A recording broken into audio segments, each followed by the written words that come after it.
Greetings, everyone. I'm Congresswoman Yvette D. Clarke, and I proudly represent New York's 9th Congressional District in Central and South Brooklyn.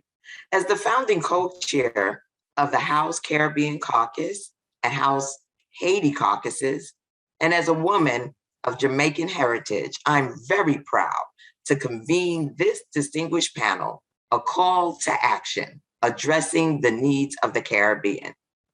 Let me thank all the prolific individuals who have gathered with us and agreed to join me and my very distinguished colleague, Congresswoman Plaskett, to discuss the impact of COVID-19 on the Caribbean, renewable energy options, strategic partnerships, international trade, and the U.S. Caribbean policy solutions. We've grappled with the reality they bear during this devastating pandemic. The need for acute attention to Caribbean nations has heightened to a point where conversations must be had and substantive solutions must be created. As elected officials representing diverse and broad Caribbean communities, we hope to shed light on the importance of American assistance during this very difficult time, and the importance of partnerships adequately to address disparities that are plaguing Caribbean nations and their loved ones who live in America. I'm reminded of a conversation I overheard one of my constituents in our neighborhood of Flatbush. The conversation went something like this. My constituent asked, "What is the biggest island in the Caribbean?" And the man answered, "Jamaica."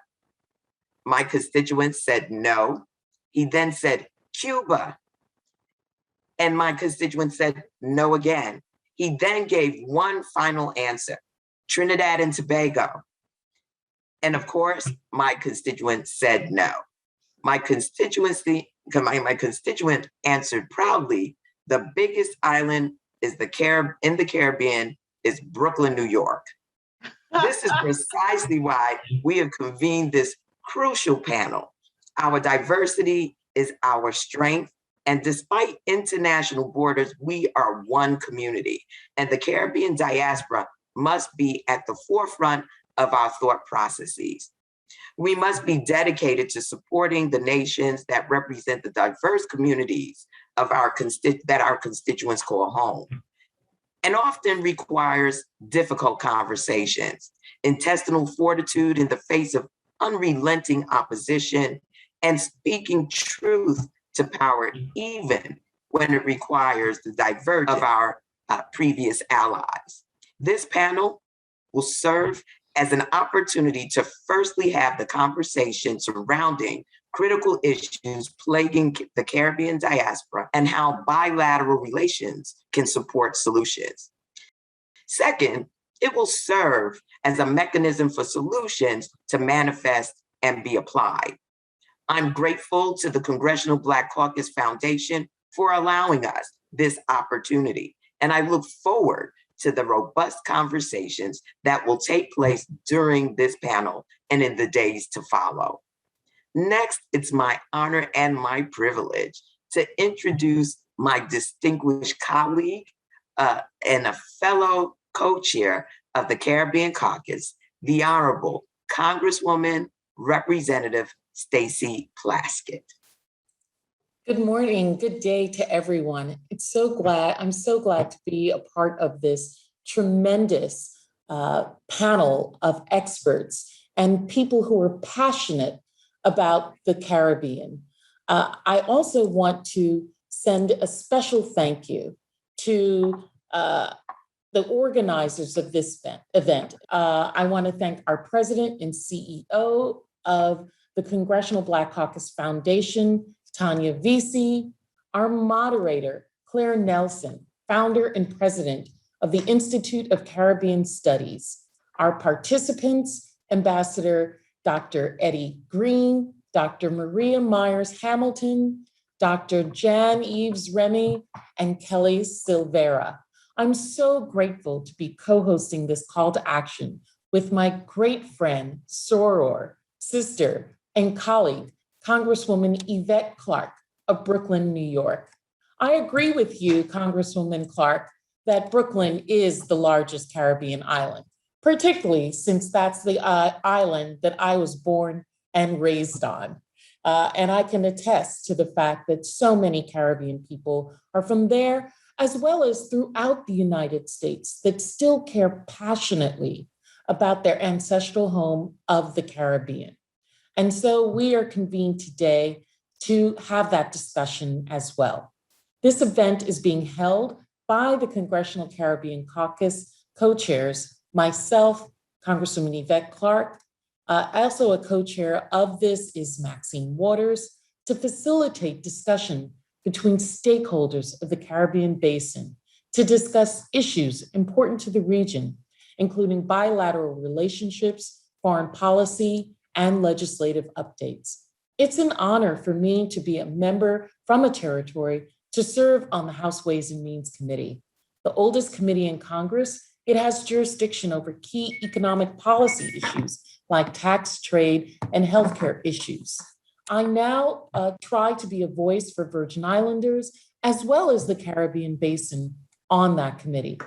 The decisions made by the committee have a profound effect on the health and welfare of American families, and I look forward to working with my fellow committee members to strengthen those systems, not just for Americans, but also for other people, particularly my Caribbean brothers and sisters in the region. The United States has long considered the Caribbean Basin a strategically important region based on its proximity and unique geographic features. It straddles the divide between North and South America and is home to important sea lanes, raw materials, trade and investment opportunities, and historically has been a first line of defense against encroachment of foreign powers. A broad range of US interests in the region have been reflected in US foreign policy, dating from the Monroe Doctrine in the early 19th century through the Cold War era, culminating in the Caribbean Basin Initiative, CBI, in the 1980s, to current efforts to thwart illegal drug trafficking, money laundering, and terrorist activities. In all cases, the United States has sought to foster social, economic, and political stability in the region. I have, however, come to question the US government's full knowledge of the tremendous potential of working with the region, Caribbean nations, to advance their and the United States, as well as those regions' economic, commercial, and strategic interests. The CARICOM nation countries inherited much of the interaction between the US and Caribbean interests relegated to narrow production structures from their colonial economic heritage. As captive producers and consumers for European states, Caribbean economies were developed to complement their counterparts across the Atlantic Ocean. Spawned by foreign investment and sustained by protected trade, plantation economies arose based largely on sugar and banana production. Mineral extraction and tourism came along much later. The colonies were equally dependent on European imports for manufactured goods and food, a relationship that has endured for centuries and is carried forward in post-independence period.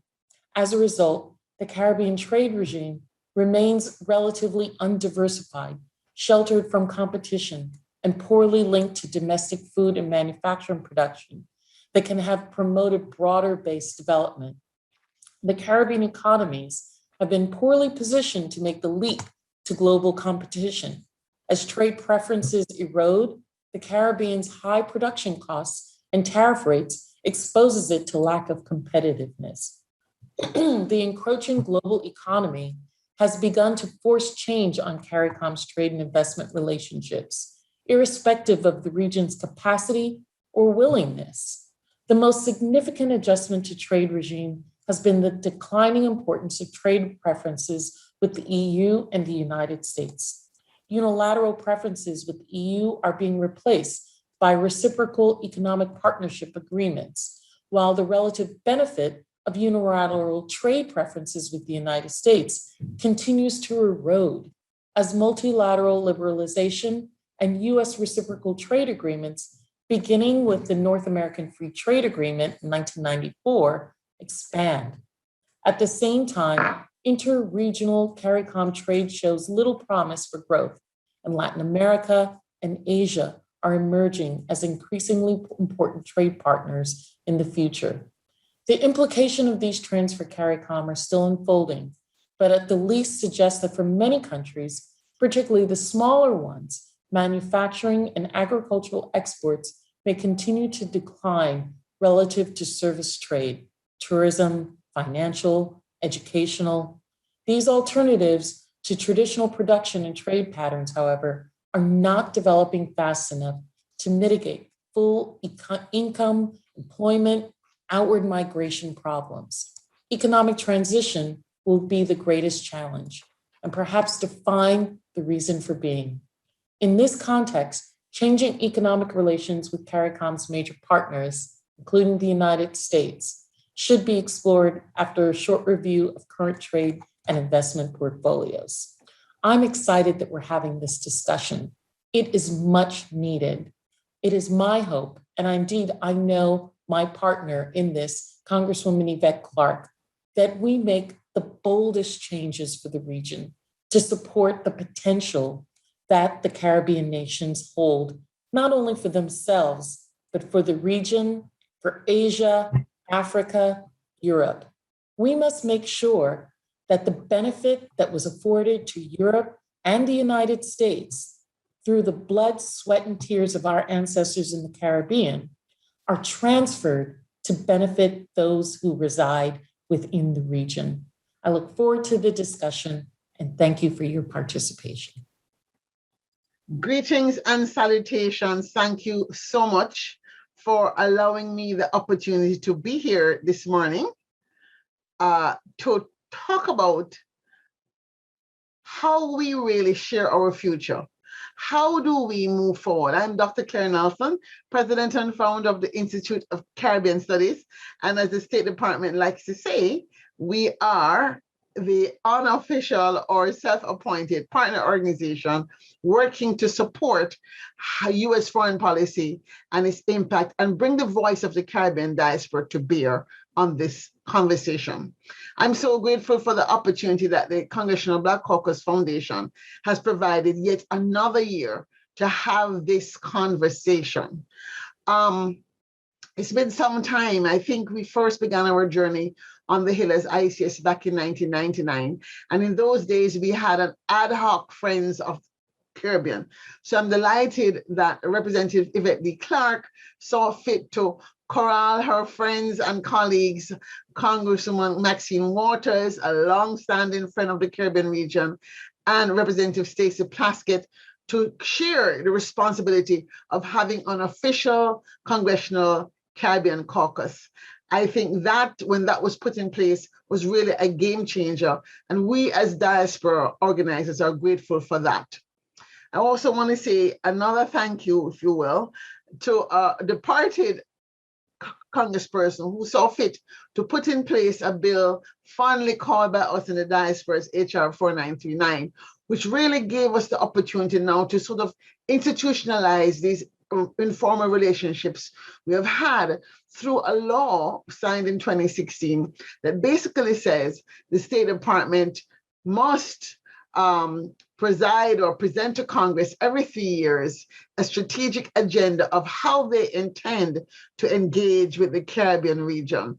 And this is important and exciting because the intent of that conversation was to ensure also that Caribbean diaspora and Caribbean civil society in the region had an opportunity to weigh in on these arrangements, and so that civil society and the role of a democratic society can be enhanced. So we're really excited about the shift that that has made.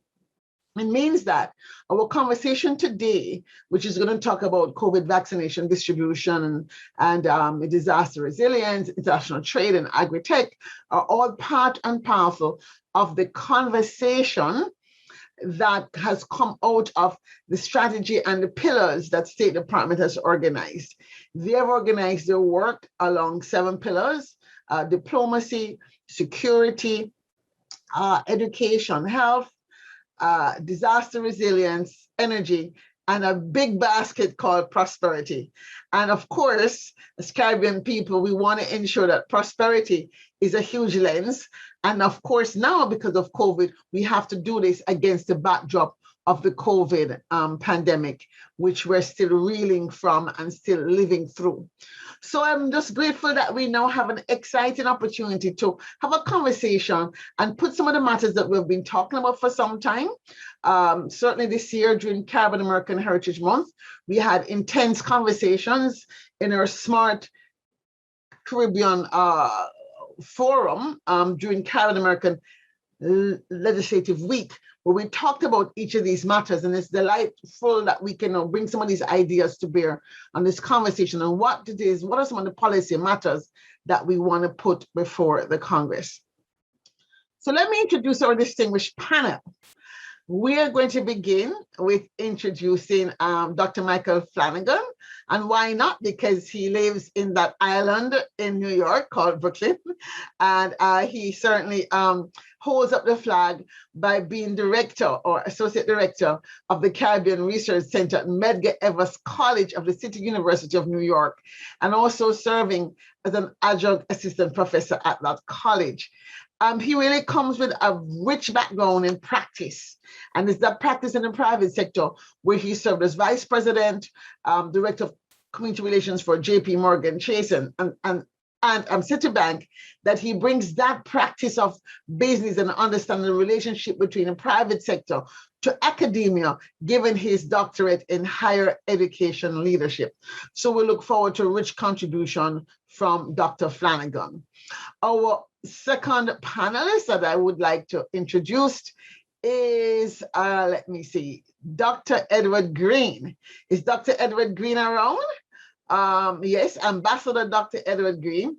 He likes to say he's a simple man, but let me just say in his defense that he also is a very important change maker in the Caribbean region, having served at some point as the Assistant Secretary General of CARICOM. He served in that capacity for human and social development. He has also served as the former UN Secretary General, Special Envoy for HIV in the Caribbean. So really continues his work in advancing the health agenda. In fact, I would like to say he was instrumental in getting the Caribbean Public Health Agency off the ground. And he currently serves as the Chancellor of the University of Guyana. So he has many hats, as any Caribbean person has, that he wears. I'd like to also introduce on the side of the regional participation, Dr. Jean-Yves Remy, who is an international trade lawyer, has a lot of experience over her young but still robust career, only 15 years, so I feel positively ancient when I think about the length of my career. But in that time, she's done a lot of really exciting work around the World Trade Organization. And actually, she now serves as the director of the Shidlef Ramphal Center for International Trade Law, Policy and Services, which is a premier trade research institution of the University of the West Indies, residing at the Cave Hill campus in Barbados. And so with that, she coordinates and lectures under the Masters in International Trade Policy, and is very much engaged in the day-to-day thinking of the region about how will the Caribbean region engage with the WTO and what it is that we need to be mindful of. So I'm sure that her interventions are going to provide a wealth of knowledge for us. I want to follow up by introducing Dr. Maria Myers Hamilton.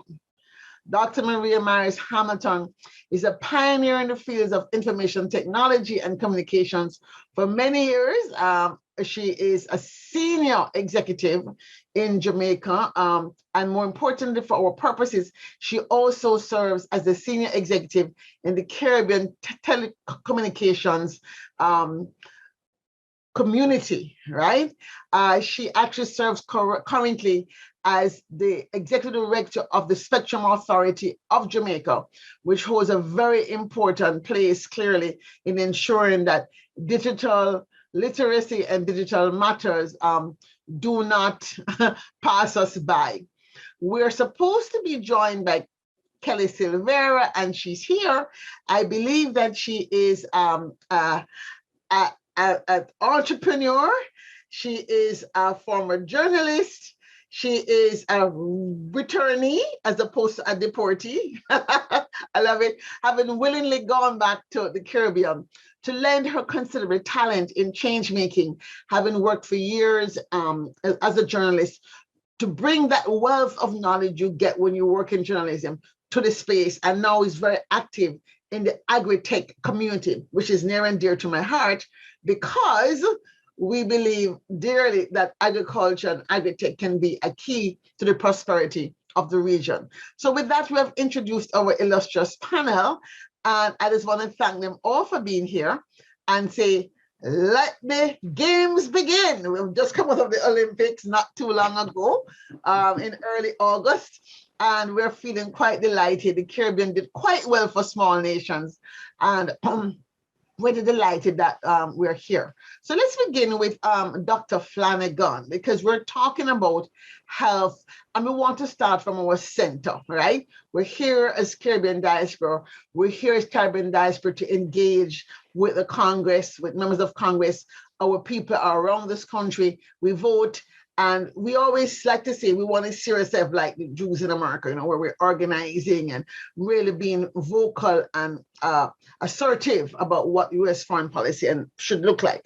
So your center, the Medgar Evers College Caribbean Research Center, your mission is to provide an understanding of the Caribbean American community, beginning with Brooklyn, of course, and hopefully spreading out across New York and eventually around the country. I know that's your vision.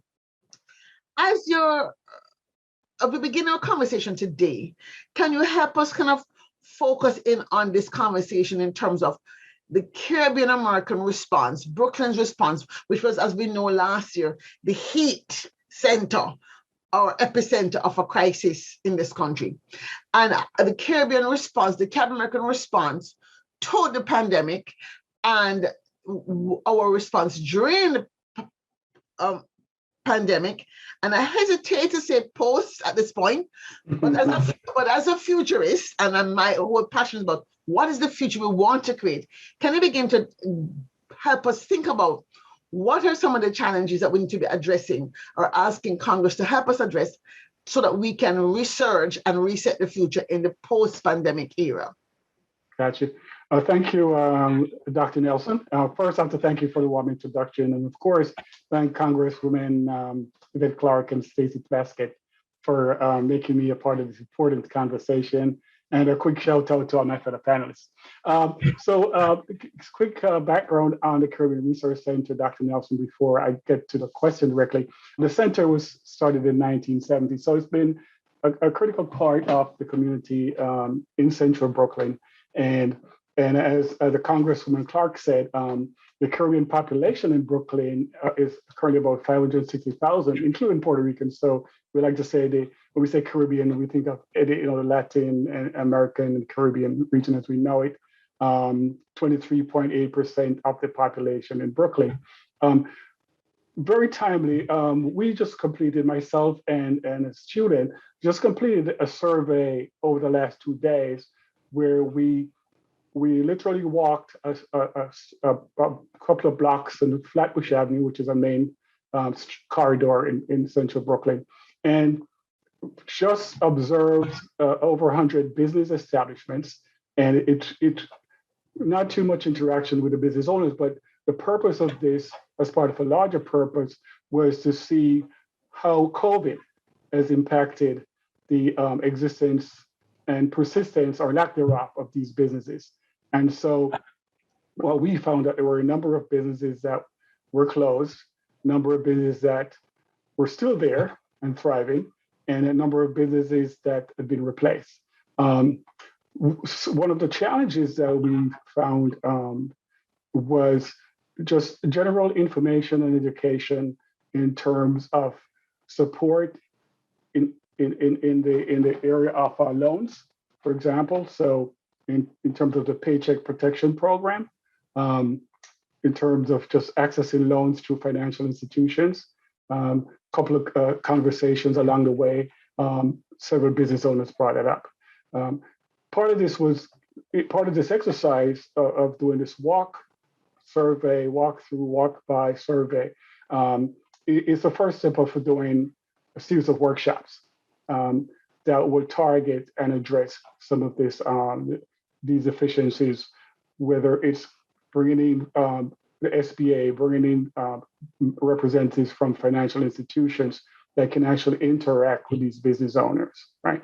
In addition, what we have found is that the business owners themselves are, in many cases, their financials are not in order. So we also have to assist them, and that's one of our plans, to assist them to get their financials in order. So getting back to what we do in addition to really get the mission, fulfill the mission of the center, we do that through several programs like the one I just mentioned, but we also have a couple of what we like to consider flagship programs. So we have a Churchism conference, and that is very significant to us each year. And not only do we go through the process of honoring deserving individuals, such as Congresswoman Clarke, who's an honorary, but we also bring attention through white papers, panels to issues that are really prominent and important to the Caribbean community. We also have a journal, a Wadabaji, which is currently, the current issue is being prepared. We have several papers that are being peer reviewed at this point. And this issue is going to focus precisely on COVID-19. And especially to the point you raised about the span and reach and potential and planned reach of CRC, the Caribbean Research Center. When we do a call for papers, we do it all the way across the world. So, we get articles in from the Caribbean, we get articles in from across the United States, and ideally we'd like to get articles from other parts of the world. So that's our future plan. I will stop there at this point. We're busy, and we'll return when later on.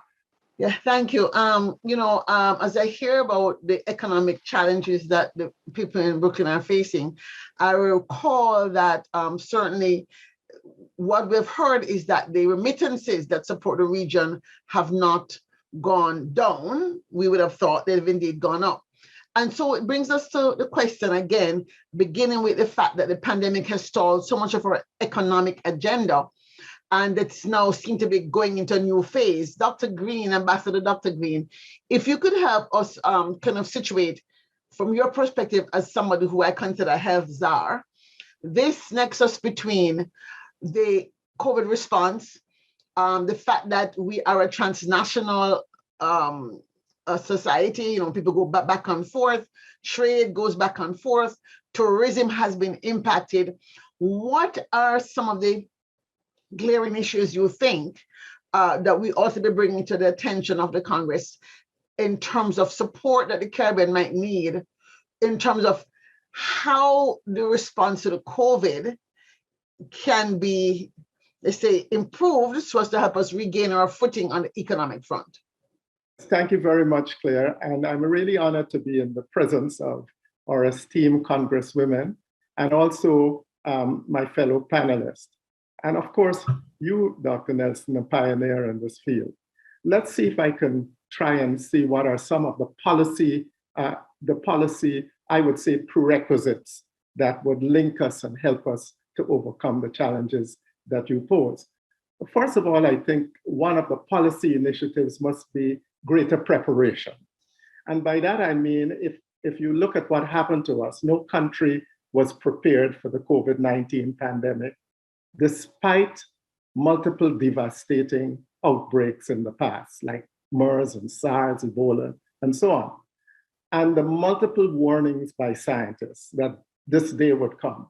And we're still, as COVID-19 hit, some policymakers were unwilling to acknowledge the danger until it was too late, ignoring the advice of public health experts and acting only after large human and economic costs were incurred. But secondly, I think there is another policy prerequisite, and that is the need to advance cooperation and multilateralism as a way of enhancing our response to pandemics like these. So while the collaboration among scientists was unprecedented, cooperation among, I say, governance and governments to distribute the vaccines equitably faltered miserably. I think one of my colleagues, the director of UNAIDS, she called it vaccine apartheid. But it is really more or less vaccine nationalism. And indeed, no country would accept an internal distribution of vaccine based on money and power, because all countries accepted an international distribution based on they should accept an international criteria based on those conditions. So I would say one of the things that we look forward to and the US Caribbean cooperation really and other nations in the world is the cooperation that we have seen through COVAX, the pillar of access to vaccines. But even this has not been operationalized in a way that is equitable. And we need to ensure that in future, notwithstanding having such a pillar, it needs to have an equitable access for those countries like those in the Caribbean, Africa, and the rest of the developing world.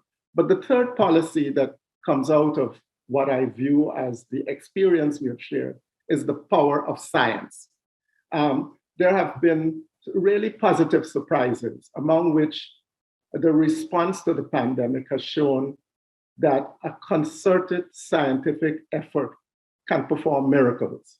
After all, developing a new vaccine typically takes between 5 and 10 years, according to Johns Hopkins, and also the University of the West Indies. And to this day, there are yet no vaccines for malaria and HIV/AIDS. So to think of that we could deliver a vaccine, a COVID-19 vaccine, or a set of vaccines between 12 and 18 months is really something that we should celebrate. But we could only celebrate the impact if it really is equitable.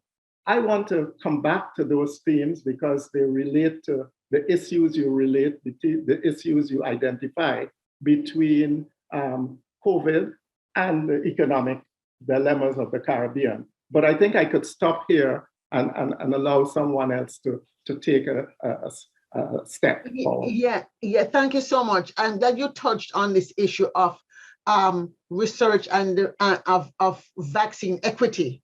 And you began to touch on a topic that's near and dear to my heart, which is research and development equity.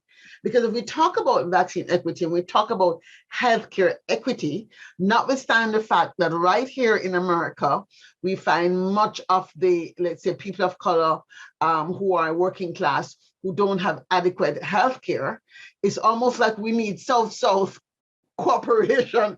And in this case, we can call the Black community in America or the Caribbean community in America a part of the global South, even though they live in the global North.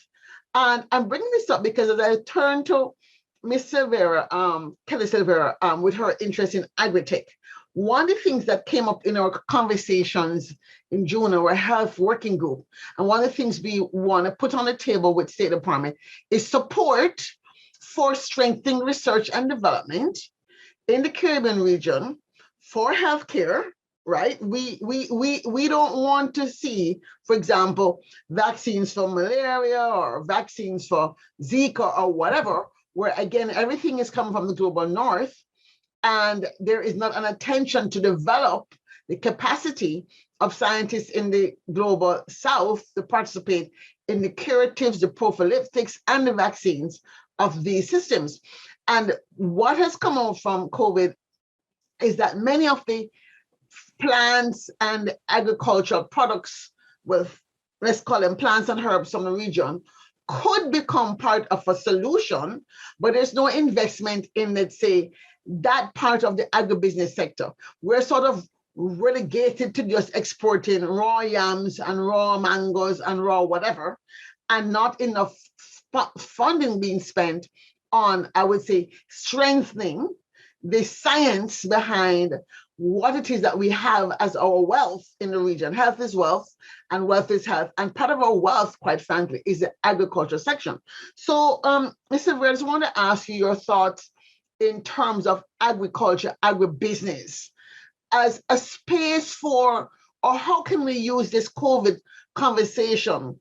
The need, we found, for example, that many times the pre-existing conditions were helped when you had nutrition from herbs and plants and foods, etc.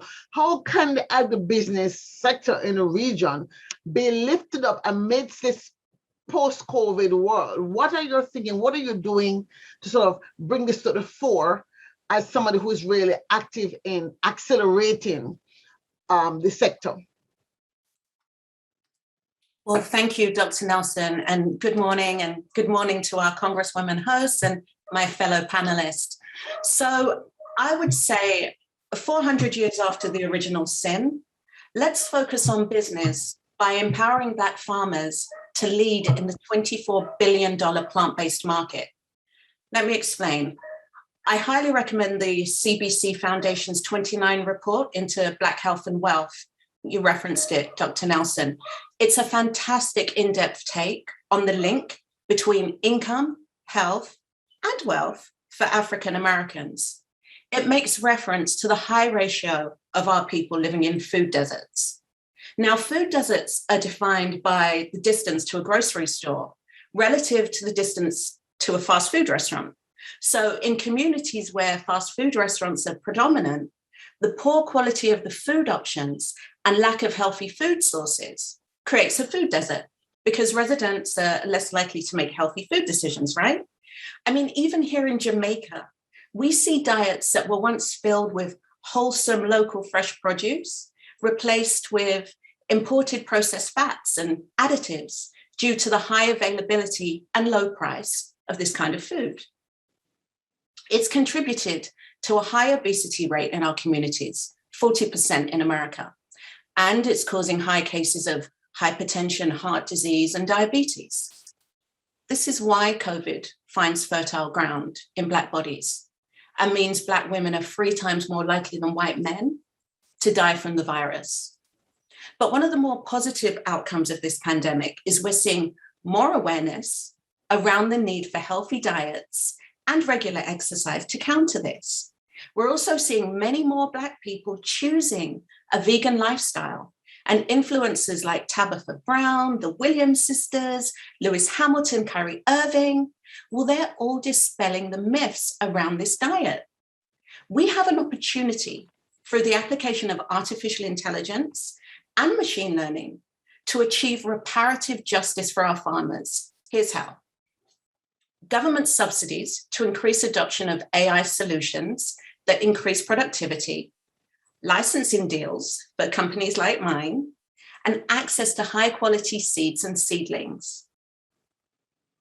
You see, with action like this, Black farmers can build wealth in the $24 billion and rising plant-based market. You know, I want to say, you talked about seeds and access, because the seed issue is another big issue in terms of, again, the idea that the seed should be owned by a few companies and the trade in seeds. I'm not sure if probably Dr. Women could jump in here and talk about, as her work in U.S. Caribbean trade looked at trade in agribusiness in a serious way in terms of strengthening whatever loopholes or non-tariff barriers that exist if we're talking about providing healthy foods and therefore jobs and economic support to the region. And to come back to your point and hold the point, and please respond later on from your perspective in Jamaica, what support is needed to strengthen the R&D for AI and machine learning and precision agriculture. But Dr. Jean-Yves, if you could kind of talk about specifically the agribusiness part of it, how does U.S. Caribbean trade relations in terms of agribusiness stack up right now, and what is the room for improvement in this area? Well, thank you. As this is my first intervention, let me thank the organizers and just acknowledge what a pleasure it is to be in the presence of such wonderful panelists, and of course our hosts, women that I can only aspire to be. And of course, Dr. Nelson, thank you again for this invitation.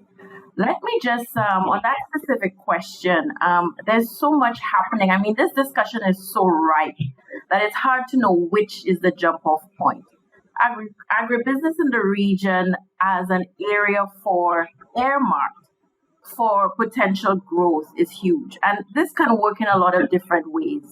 CARICOM, one of the positives of COVID was that you got agricultural ministers.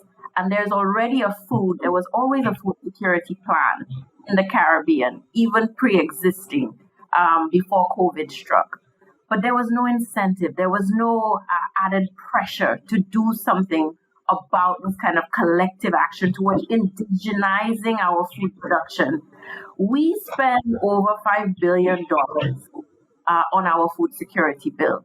And there is an import bill that amounts to about over 80% of our food production is imported. This is a huge, huge problem. It means that there's very little linkages within the interregional space. It means that for the majority of our food, we are importing it from places like the United States. And you ask specific questions about what we know about that relationship. Well, sometimes the relationship is not positive because a lot of the food that we are getting is not necessarily high quality food. Sometimes we get dumped products. And because of the absence of regimes to even detect some of these carcinogenic or other types of non-healthy products in our or sort of organisms in our products, we are literally importing rubbish into our region. And so the question is so multidimensional that looking at it through a very small prism would not really get at the issue. So we don't have some of the mechanisms in place to detect food that's coming in that could be unhealthy for us. But added, we don't have the linkages backwardly that would use the sort of the domestic production to feed into our tourism sectors. One of the things that happened, obviously, as a result of COVID is all of our borders were closed. And it meant that they had to look inwardly for self-supply. And a lot of the things that we used to depend on, our exports of fish, our exports that predominantly go outside of the region, we suffered gluts on our market. So this has forced the thinking into how do we, as I mentioned, indigenize production. And this is a place that the United States can play a huge, massive role. The obvious one that I mentioned is obviously ensuring that the products that we are able to import or that we actually import are healthy and safe, and where our production and detection capacity is limited, that we work hand in hand with necessary agencies to ensure that we are actually promoting healthy lifestyles in the region. But also research and development, Dr. Nelson, there are opportunities for cross-regional. I say regional because the Caribbean is multifaceted in terms of the resources we have. But the United States, we can team up with R&D units in existing universities. And something that one of the panelists mentioned about capacity to develop vaccines and new cures to some of the things that have plagued the region. I'm not necessarily sure we have to start from scratch with everything. There can be co-production, co-licensing. There can be ways that we actually indigenize the production of the COVID vaccine. We're still relying on distribution channels. Why haven't we started thinking about producing the vaccine in the future? Because we know the variants are going to spread. Are we always going to be at the mercy of international players going through the COVAX mechanism, but also going through the African medical platform because we don't have our own means of producing the vaccine? So I'll stop here, but there's so many dimensions to these problems and there's so many opportunities for greater collaboration between not just government to government entities, but also the private sector. And that's a huge part of this discussion that we need to actually get onto, because this is what the private sector is saying. Don't leave us out of the conversation. We need to be accompanying the officials when they're negotiating these types of arrangements between CARICOM and the US. So I'll stop there, but really excited to continue the conversation. Yeah, well, I'm really happy you brought this up, and I'm sure Mr. Silver, who is a private sector person, very plugged in to many players, will add to that. But all of these things we're talking about, precision agriculture, R&D, in strengthening partnerships, we rely on one thing: communications, right? It's a baseline. And this is where my new best friend, Dr. Maria Myers Hamilton, is going to be critical. As somebody who is at the helm of the Caribbean Telecommunications Union, I want to ask you, Dr. Maria, about this issue of the digital divide. Congresswoman Clarke, for example, has been a staunch advocate of closing the digital divide right here in the United States. We know that broadband in the US is an essential utility. There are parts of Maine and Mississippi which do not have access, right? So given your work, Dr. Myers Hamilton, in the tech and telecom industry, could you share your thoughts on where we are in terms of the digital divide in the Caribbean, and how strategic partnerships between the US and the Caribbean could support our efforts to become a smart region? Firstly, I'm really honored to be here amongst, distinguished speakers. And Dr. Nelson, thank you so much for inviting me to this panel. And, a lot of the conversation that I've heard so far is so overwhelming. But as you rightly mentioned, there is growing evidence that technology can contribute to the empowerment and the reduction of inequalities, because what we have is inequalities. And just a snapshot of Jamaica, we're looking at 36% of the total area of the island classified as either underserved or unserved. What does this translate into? Out of 748,000 households, 113,000 households don't have access to internet or communication, broadband, something that in a digital society we think or should be a digital birthright. So these are things that the penetration and all these matters have to be addressed. Now, the government and Jamaica is positioning itself to become the first digital society within the region. And at the Spectrum Management Authority, we are the regulators for spectrum, which is a radio frequency. And radio frequency is very important to our terrain. And a majority of maybe the large Caribbean islands are mountainous. So you find that where fiber cannot go, wireless will have to travel. So we at Spectrum manage the wireless transmissions. So for example, we have done a number of initiatives locally, issuing additional spectrum, which was very successful. We have now almost in play a third player into the space. But really and truly, what we really need is more collaboration rather than reinventing the wheel. We have actually partnered with the FCC, and they have been our real help in terms of trying to determine how to put policies in place, because a number of our policies are dated. Our legislation is dated, and that's some of our challenges. So rather than reinventing the wheel, we have sought the assistance of the US and in different means, and even other Caribbean countries that actually, some aspects are ahead of us. Like, for example, the Cayman Islands, they have their legislation in ICT and their entities which has single regulations, whereas in Jamaica, we don't have a single regulator yet, but we're working on that. But the main priority is really education and health. That needs to be addressed, and we're working very, very hard with government and private sector. In fact, private sector are now partnering with GOG, and we are moving to put broadband access across the island. We want to reduce the number of schools that are not really connected at all, which is approximately 200 schools. and they span maybe possibly, I would say, certain parishes, you believe it or not, St. Catherine and Portland, of course, which is very mountainous. It's like the foothills of the Blue Mountain peaks. So one of the things that we need to really look at is, for example, how do we partner in the region? At WRC, which is the World Radio Conference, which is held every 4 years, we come together as the world, United Nations, to decide on regulations for the world as it relates to wireless technology and broadband access. And I know, Dr. Nelson, one of your passions is satellite. And I do believe that is one of the solutions that we could look at in the long term, and more so training of our people to be self-sufficient in telecommunications.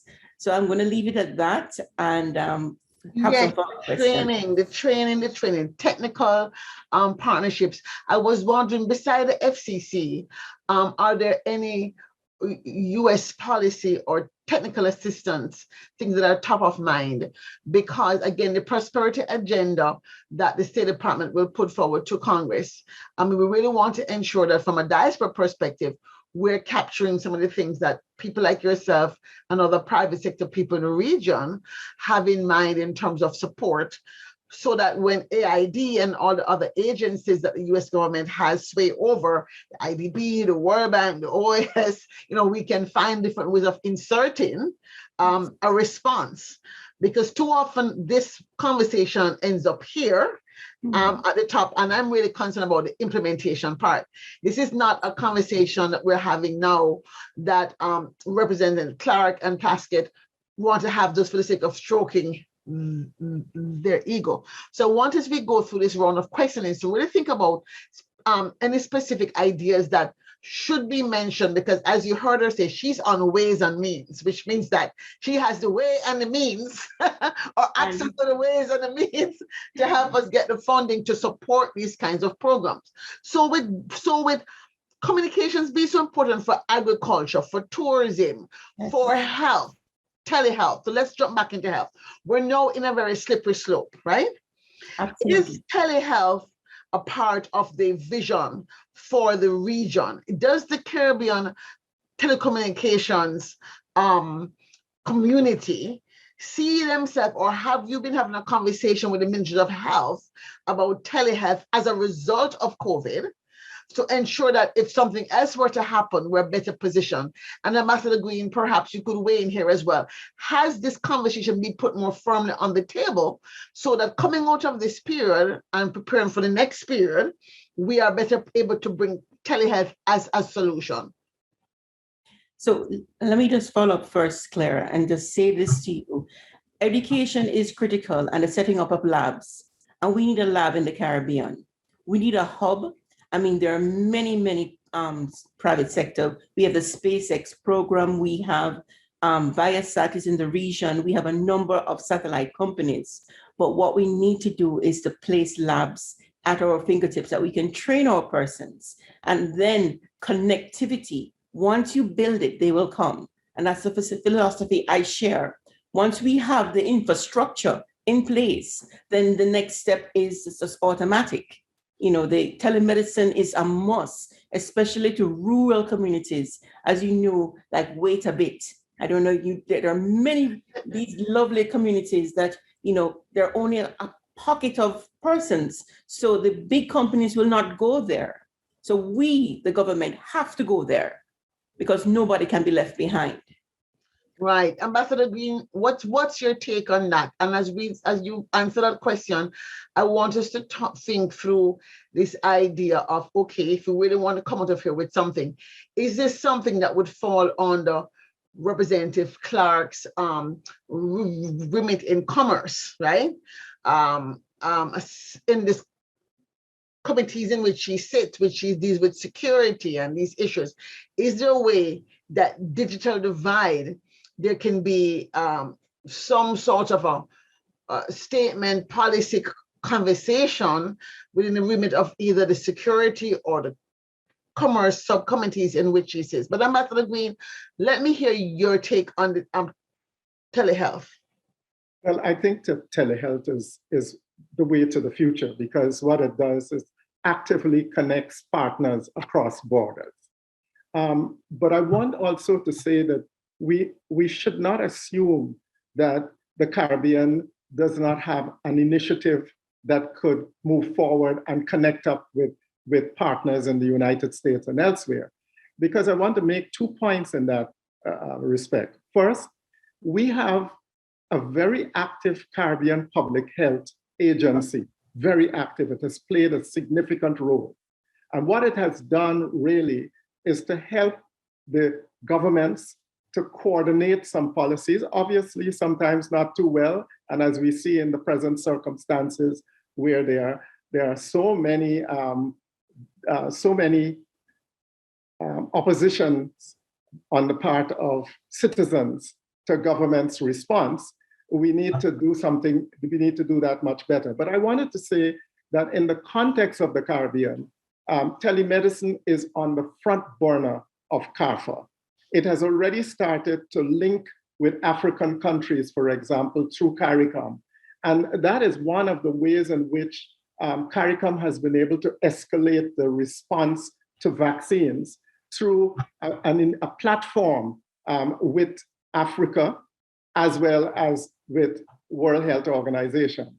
And this has really been true due to the operationalization of what you could call tele-partnership. And that is really an aspect of telemedicine. But secondly, I think it's important to note that in the Caribbean, the University of the West Indies is taking a lead in collaboration with CARPHA to develop what is called an Institute of Genomics for the Caribbean. Now, this is an important development because it also depends on the facilities that Dr. Maris Hamilton spoke about that we have to develop with the private sector. But what is really very important for this Institute of Genomics for the Caribbean, which is consolidated within health and the economics departments of both the University of the West Indies and of Guyana, will help us to develop our scientists that would be able to deal at an international level and collaborate on our terms and develop those medicines and so on, and deal with the same issues that Ms. Silveira spoke about, how we deal with creating the agro-based products that are related to good health. I wanted to say one other thing, that in the Caribbean, we are now being confronted by what I would call a wave of anti-vaxxers. And here is where your own view of how we need to use our communication system to militate against what could be a destructive force. Destructive not in the sense that people don't need to have a civil rights, but I think we have a case here where we have a situation of individual versus public health stances. And here is where I think communications and indeed telecommunication could be vital. I want to give other people a chance, but you can see. Yeah, I want to jump in because I see time is going and I want to get to even 2 or 3 things that come under the remit of Congresswoman Clarke to put forward, in terms of resolution or something. I'm wondering if, as I'm hearing you, the trade agenda on the one hand, right? We talk about having the Caribbean Research Center with hundreds and thousands of Caribbean people in New York, and then several in Brooklyn alone. So is there room for a stronger partnership then with the Caribbean Research Center out of Brooklyn to look at the agribusiness? So Ms. Kelly and Dr. Jan, is there room for a conversation beyond this conversation today about how do we get a better grasp of the demand for Caribbean agricultural products? Right there in New York, we understand there's a run on mangoes, for example. Is there room for a stronger partnership that could improve the way trade is conducted right now? On the health side, I think it would be remiss of me to sit here and not speak to the millions of dollars in services that Caribbean medical missions from the diaspora do to the region, which has not properly been recognized by CARPA. And I have to say that I feel almost resentful, although I'm not a doctor or anything of that kind of a doctor, that my colleagues who work so hard have not been able to penetrate to get the Caribbean Public Health Administration and the Medical Ministry of Health to really build in the Caribbean talent in the medical field that is so strong. So coming out of this conversation, maybe UG will be the starting point because, you know, you have a big country as well.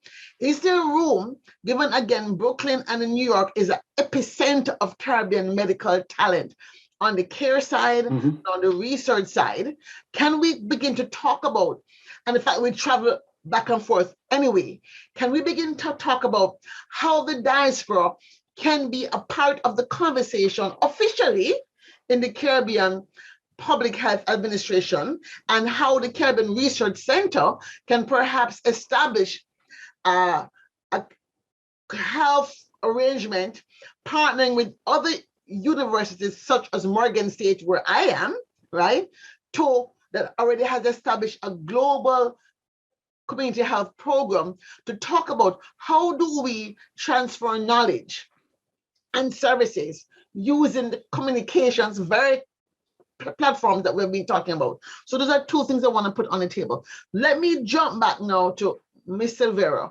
As you're hearing all of this, what are one or two concrete things you'd like us to take away in terms of the next step? Because I am very fearful that the governments will go back to business as usual once we open. So this trade and agribusiness ecosystem for me is huge.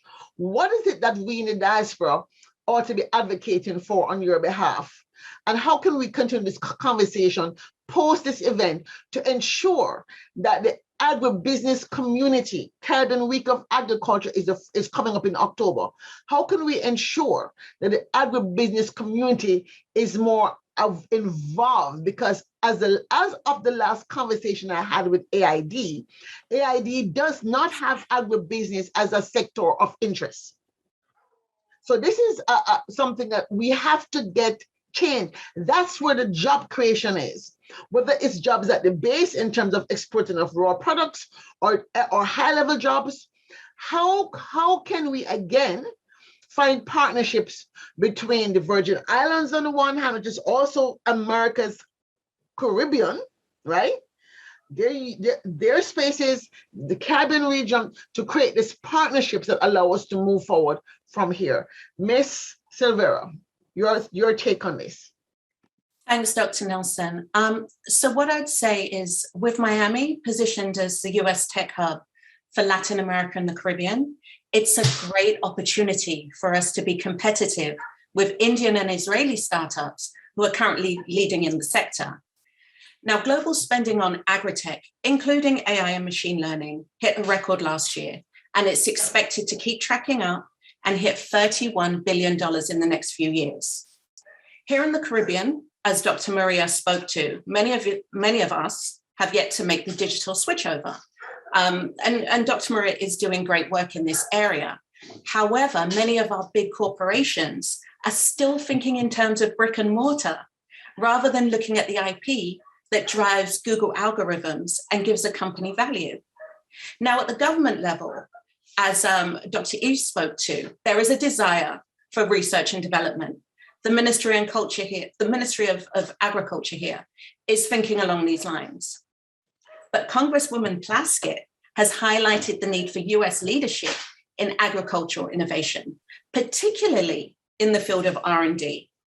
With the kind of investment our Congresswoman is calling for, 40 million, I believe, companies like mine can be a partner in creating jobs, developing climate smart practices for farmers, and increasing global food security.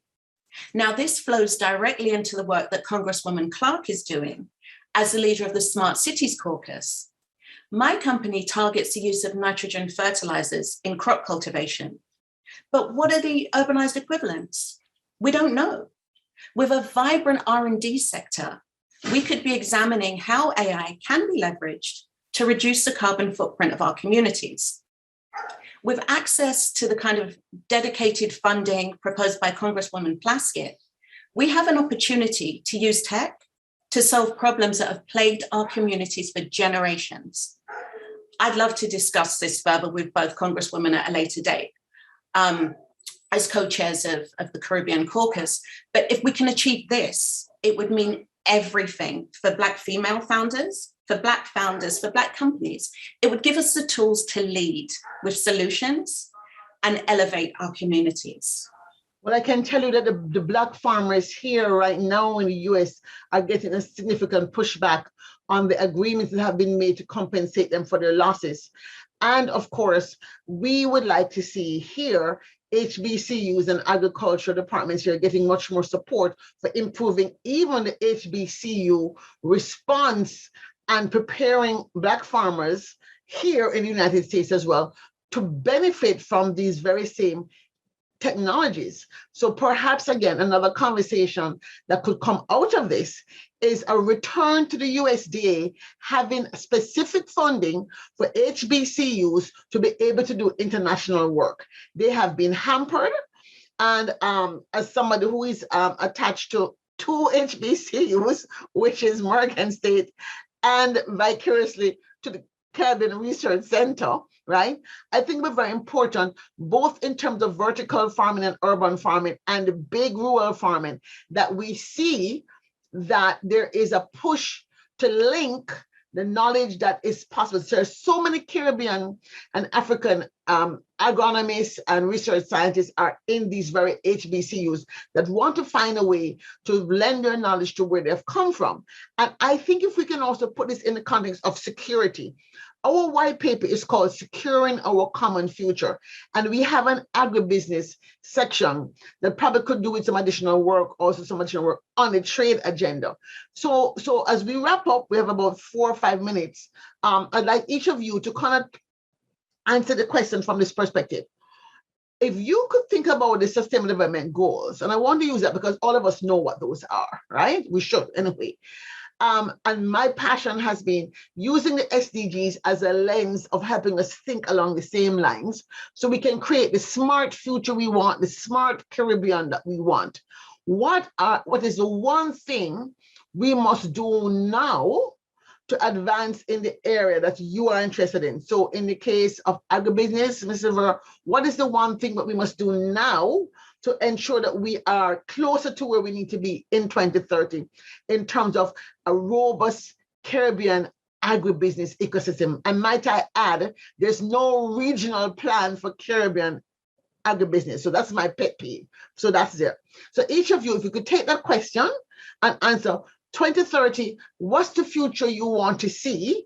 And what's the one thing you're proposing that we do now to help set us on that journey? I'll begin with you, Ms. Silverka. You're right here on the screen.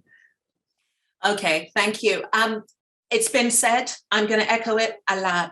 We need a regional lab. We need to put all our eggs in the R&D basket. And that will allow us to arrive where? Because we need a vision to keep us moving forward in the hard times. What's the vision? What is the vision you see? That would help us develop IP so that we would have Caribbean IP which we can license for generations. I got you. Thank you so much. Dr. Jean-Yves, what's your take? What's the future you want? 2030, smart Caribbean future? And what do we need to be doing now? We have not even gotten to the environment. We haven't gotten to climate change. We haven't gotten to opportunities in that space. We haven't gotten to services and the opportunities to move beyond the CPI goods and manufacturing-based approach to Caribbean-US relations to one that is firmly ensconced in the direction of our economies. Services linked to servicification through ICT, through software development that should be indigenized. And that's linked to Dr. Myers-Hamilton's point about the underlying infrastructure. You can't facilitate whether it's telemedicine or R&D or greater e-commerce opportunities without the underlying infrastructure there. So my ask is, we bring all of these perspectives together in fora like these and have behind the closed doors conversations with experts and think not just substantively of where we want the Caribbean to go, but as much thought about the strategy and the process. So we have pre-existing mechanisms. We have the strategic engagement platform through which we're having this discussion. But remember, we also have a trade and investment framework agreement. We have these pre-existing sort of architectural underpinnings through which greater emphasis can be placed to bring all the stakeholders, whether civil society or women or the business and the private sector, through a common agenda and through a common space to talk. And I would just say that there's a Summit of the Americas where Caribbean interests get subjugated to those of broader Latin American ones. We need a bespoke Summit of the Caribbean where we are placing front and center the issues of import to our Caribbean region. We don't need our interests diffused. We need a specific focus where we have time to cogitate over these issues. Some of them we were mentioning in this 90 minutes session, but through which we need a more dedicated approach. And we certainly welcome these opportunities to hear the voice of the Caribbean. And I'll end with one sort of parting message. And I think I want to follow up on Dr. Green's sort of suggestion that we start with the priorities of the Caribbean. I've heard from a lot of different stakeholders in the Caribbean that we tend to get sometimes swayed by the interests of those who are providing the funding or providing the envelopes to us.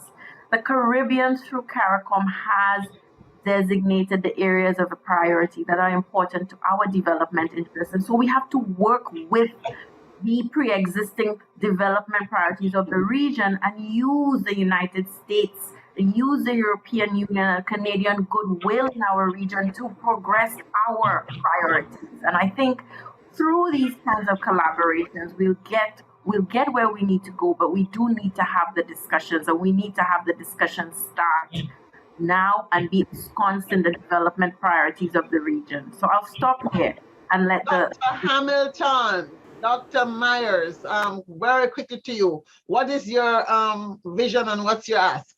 So, Dr. Remy, really, I feel your passion and I support that initiative, definitely. And I want to go back to, because you mentioned the Sustainable Development Goals, number 10, which is reducing inequality within among countries. Although it doesn't directly touch on ICT, it has to. And I really want to talk about our future. You're a futurist, Claire. Our future is our children. Education, education, education. We are leaving generations behind in Jamaica. I can speak only from my country. It hurts my heart, my soul, to see young children out of school who do not have access to, the infrastructure that needs to be in place. If there's anything that we can do to fix this, this has to be fixed. And we have to teach our teachers to teach children of special needs. I have to say this because, again, that's also another small community being left behind, even further behind, because we're not even talking about a disabled child, a child who doesn't learn a normal way. So, actually, let me jump in. We're working on that. ICS has actually started a training program, and ICS partner is doing that. So we're trying our best, and AID is helping to do that in the region now. We need it because nobody should be left behind. And that should be our mantra going forward in this region. As a group of persons, we are dynamic, we are diverse, we are beautiful, we're Caribbean, and we thrive, we thrive. So I think we need to just come together and let's do it. Let's get it done. All right. I'm on board for that. My last two, I'm going to ask Dr. Flanagan, Brooklyn in the house. What have you heard? I've put a lot on your plate. I've already dumped on your plate. Are you willing to accept some of this responsibility for CRC and Brooklyn to become the true Caribbean America capital, as opposed to South Florida, who thinks they are?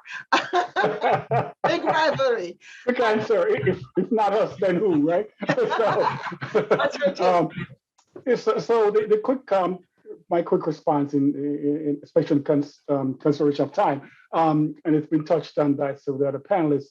My key points are health, small business, education, and of course, developing more collaborations across the diaspora. So I look forward to connecting with all the panelists and moving the agenda forward, because the agenda affects members of the diaspora all across the globe. So I will leave it at that.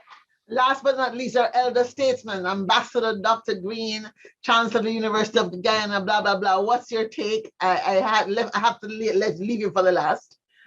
Well, my take is really a combination of what I've just heard. And I would like to say this, and I speak directly to the Congress women and to you, Claire, that no other region is more directly linked to the US security and prosperity than the Caribbean, and of course, Latin America. And therefore, I think the essence of collaboration in the various elements of the Sustainable Development Goals would be what we like to foster. And in this particular case, my cap as Chancellor of the University of the West Indies, I would like to see us collaborate, for example, with Dr. Michael Flanagan's Institute as we move forward to really capitalize on the talents that we have, so that we could inform the Congresswomen as to how we could ask the United States of America to really partner with us.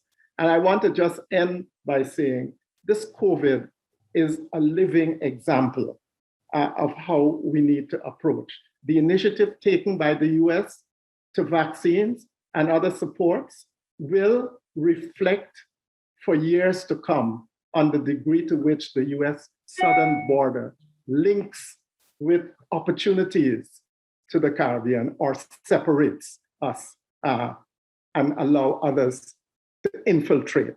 By others, I think, I mean, perhaps China. Yeah, thank you. It's a very nice place to end this conversation. We didn't get to energy, which is a huge conundrum.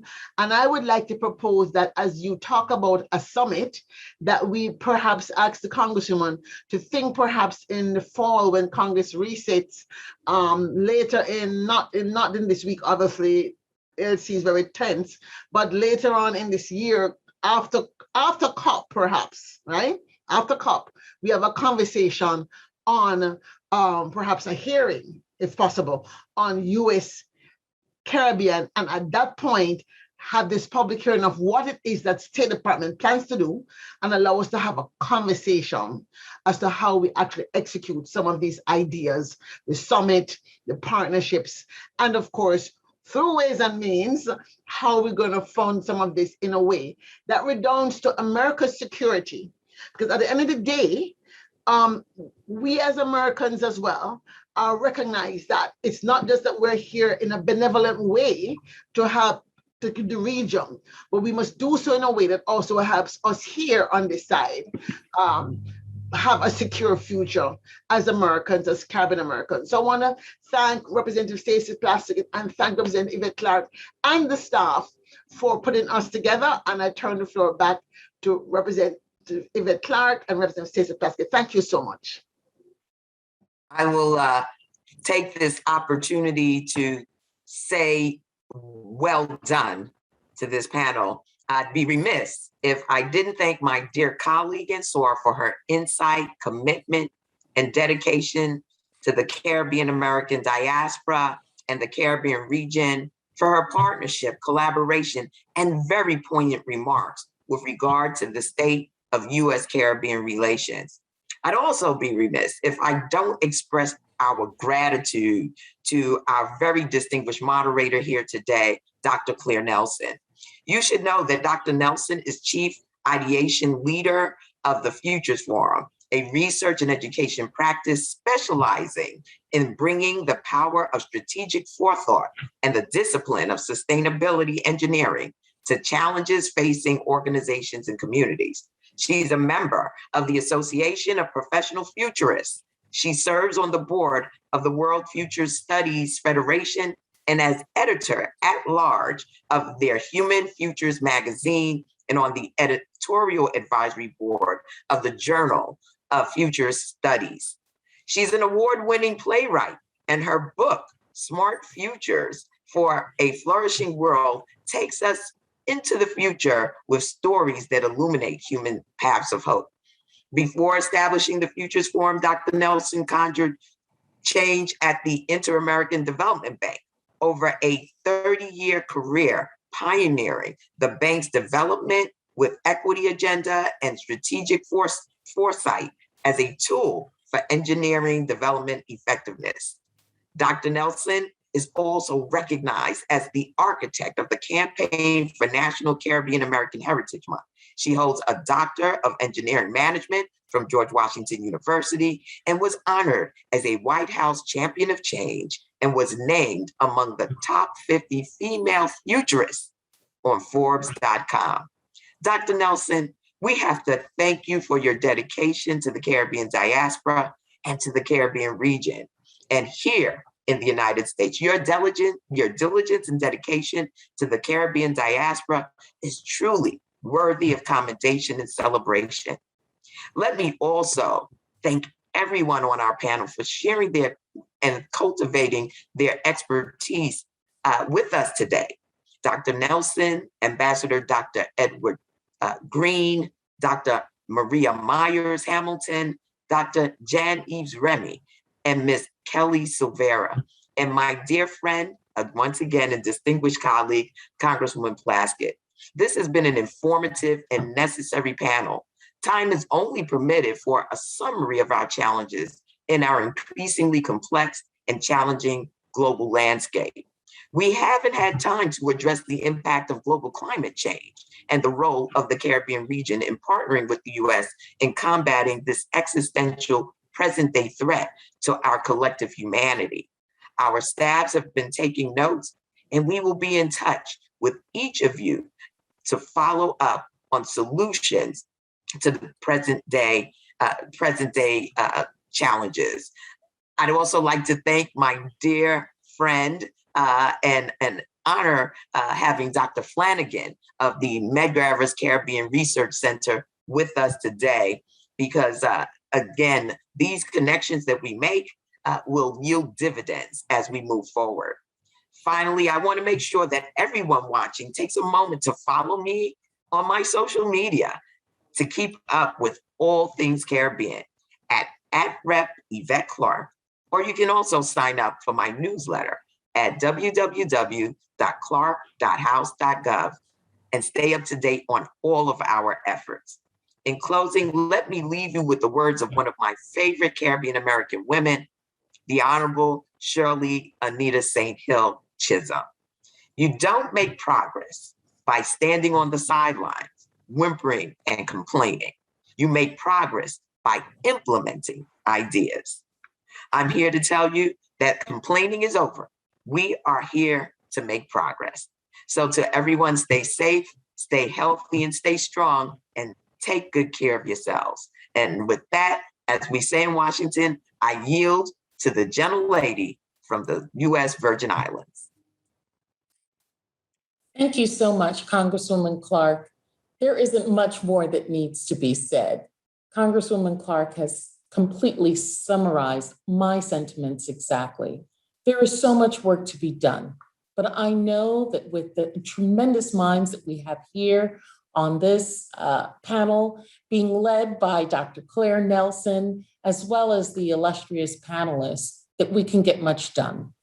There is so much work in terms of, I'm so glad we discussed agribusiness, the COVID vaccine, which has been an example of so many of the issues that face the Caribbean, along with trade issues and so many others. We have not gotten to energy. You're correct, Dr. Nelson, and that is next on our list, because we know without sustainable as well as affordable energy, so much of the progress that we want in research and development and manufacturing, in agriculture, in even education, cannot happen in the Caribbean region.